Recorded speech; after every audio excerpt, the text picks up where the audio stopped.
नमस्कार. आज आपण भेट देणार आहोत व्याघ्रेश्वराच्या मंदिराला, जे की कासमाळ पठारावरती स्थित आहे. हे मंदिर खरं तर झाडाझुडपांनी लपलेलं, रस्ता अगदी ओबडधोबड, गाडी मागेच सोडावी लागली. आम्ही तिथून पायी गेलो. थोडा पाऊस पण येत होता. जवळ गेल्यानंतर लक्षात आलं की खरंच मंदिर आहे म्हणून, कारण खूप झाडाझुडपांमध्ये आहे. आज सोमवार असल्यामुळे थोडे लोक होते तिकडे. मध्ये गेल्यानंतर आई वरदानी मातेचं दर्शन घेऊन आम्ही मंदिरामध्ये प्रवेश केला. त्या ठिकाणी प्राचीन बांधकाम असलेल्या या मंदिरामध्ये तळघरामध्ये शिवलिंगाची स्थापना केलेली आहे. व्याघ्रेश्वराचं मंदिर आहे हे.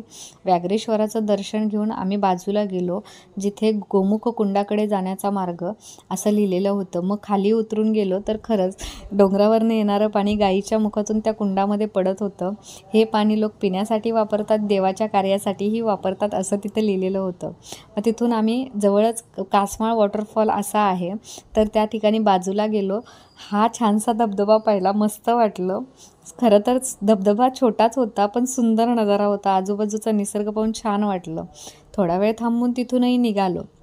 निघताना असं लक्षात आलं की खरा धबधबा बाजूलाच राहिला आणि आम्ही मात्र छोट्या धबधब्याकडेच गेलो. हा आहे मोठा धबधबा. मग त्या ठिकाणी वेळ कमी असल्यामुळे आम्ही थोडा वेळ थांबलो आणि घराकडे निघालो. तुम्ही या ठिकाणी कधी गेला असाल तर कमेंट करून सांगा. फॉलो करा, लाईक करा. थँक्यू.